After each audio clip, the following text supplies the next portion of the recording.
Hello, this is Paul Chek. Welcome back to the Fastest Way to Health, part 2 of 6. Today we focus on Dr. Happiness, which is the overarching umbrella that contains Dr. Movement, Dr. Diet, and Dr. Quiet.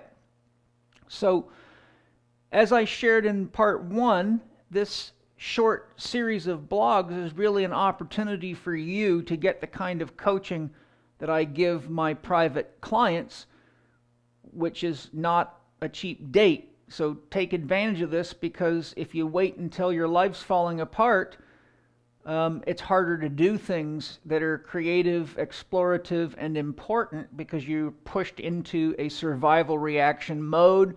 High cortisol levels activates the left brain hemisphere, which is the hemisphere of doing what you've always done. Like I tell my students, it's never a wise idea to throw a cartwheel in when you're running from a lion, which means your chances of being creative and thinking outside of the box when you're in trouble go down to a very drastically low level.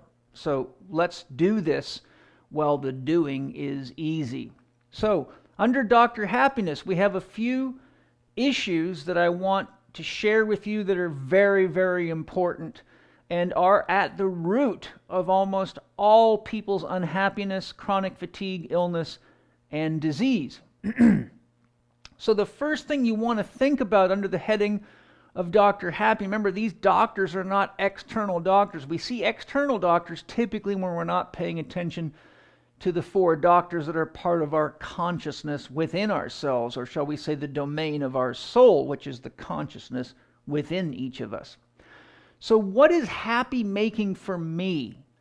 Your first homework item is just to sit down and write down the things that are happy making for you, and be sure that you're not deceiving yourself and writing down things, for example, that might make your mother or your father or your friends or your coworkers happy as a means of fitting in. In other words, if you like to dance, it's time to dance. If you like art, it's time to express yourself artistically. If you like poetry, then write and share your poetry, whatever it is. If you like to cross-dress, then cross-dress away. I mean, the world is your oyster, so to speak. Don't let other people's opinions guide and direct your life. Remember, opinions are like assholes. Everybody's got one, and most of them stink. If you are being honest with yourself, then you're on the hero's journey. Go out and live large. As Joseph Campbell says, put your head in the lion's mouth and go for it. So, what is happy making for you? If you do those things, guess what? You produce happiness, and it's a practice. 2, what is my overarching dream? Which means, how do I choose to earn a living and live? Now, to understand your overarching dream, you want to think, if I could do what I love to do to earn a living, what would it be? I say to my patients, look, if I was going to sentence you to 30 years in a prison, but in this prison, the rule is that you have to earn a living. You have to contribute. The prison is a productive prison, but you can choose any job you want to do for the 30 or 35 years that you're here. What is it that if you got sentenced to doing for 30 to 35 years and had to do it, you would be giggling away thinking, oh my God, this is hilarious. For the first time, I'm doing what I love to do in my life. And unfortunately, I'm in prison, but now I'm actually free. What a paradox. So you want to think about it in those terms. Remember, a labor of love is sustainable. Anything else produces fatigue, illness, and disease, and things like anxiety and depression. Anxiety means I'm afraid of what's coming next. Depression means I'm living the past over and over again, and it doesn't seem like it's ever going to change. Those are metaphorical descriptions. So when we're looking at what it is that we choose to do to make a living and to live, we want to investigate this through not only our thinking function, which is what we conjure up as ideas to try to make meaning, but we want to pay attention to how we feel inside, what sensations arise in us when we make statements like, I want to be a belly dancer for a living, or I want to be a pilot, whatever it is. Don't let your shadow self get in the way of being honest about what it is that you'd really love to do, or you just live in your shadow, which means to live in darkness.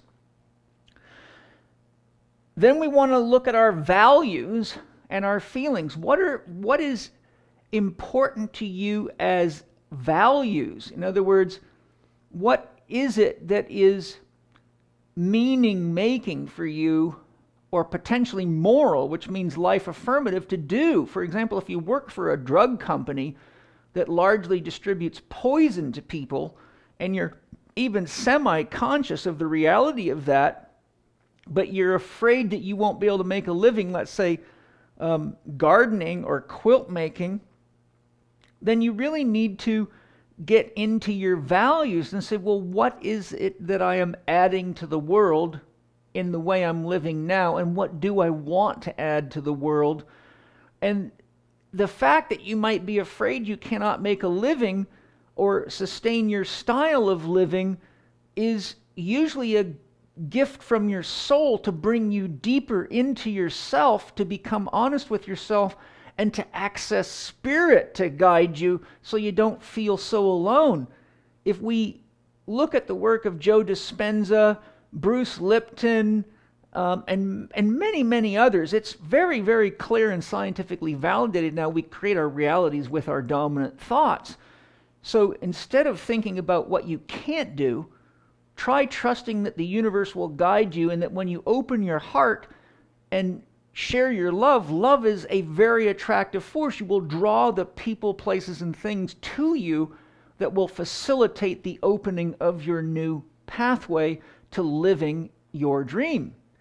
So we want to then rely on our intuition, which means whenever we can't get an answer to something, or we want to go deeper into something, we post the question, leave the door open. I gave the analogy of the mailbox in the first presentation. Make sure that you don't have a bunch of junk in the mailbox, so that when the universal mind delivers the mail, the answer to your question, you're open to receiving it.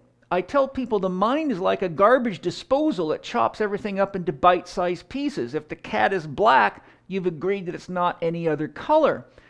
So as long as you've made a judgment, you can't effectively use intuition. Intuition requires openness, and it requires that you spend time every day, especially when you're trying to get the answer to a deep question or a meaningful question, in silence. Whether it be sitting in your bedroom, or setting up an altar and having a candle, or pictures of inspiring people, or little models or motifs, or whatever it is that gives you that sense of connection and allows you to go into a state of silence. And oftentimes burning incense is very helpful. Frankincense is very helpful because it helps release DMT from the pineal gland, which creates a state of openness and helps your consciousness rise out of the physical domain, where you can be receptive to subtle inputs, which can be not so subtle when they arrive. Intuition can be like a lightning flash that all of a sudden delivers an entire book in an instant, but you got to be ready for it. Okay, so that's what we're talking about when it comes to what is my overarching dream? How do I choose to earn a living and live? And I'm saying use the 4 functions of consciousness: thinking, feeling, sensation, and intuition. If you don't practice, you'll never grow those abilities, and you'll remain largely unconscious, and that usually means living out of your shadow, which is your fears and your biases and your rejection of other people. Carl Jung says, for example, thinking is hard. That's why most people judge. David Bohm says effective thinking is challenging. That's why most people just rearrange their prejudices. So we want to really use these 4 functions honestly. After all, this is for you, not for anybody else. Number 3, what are my current goals to accomplish my dream? And if you don't have them, it's time to write them down. In PBS Success Mastery Lesson 3, I go into the science of goal setting and show you some pretty shocking statistics about the earning capacity of those that set goals versus those that don't set goals. And I'll leave that lesson to you to help you, because it's a full lesson on goal setting, which is pretty helpful. I've been using those techniques my whole life. Now, when I say what are my current goals to accomplish my dream, you want to be careful about the concept of the prostitute archetype. It's one of Carolyn Myss's survival archetypes. When we're doing things we don't love to do to make a living, because we think that's what we've got to do or what we've been programmed to do or told to do, and we don't want to upset our parents, our friends, our church, etc., then we're acting out the negative elements of the prostitute archetype.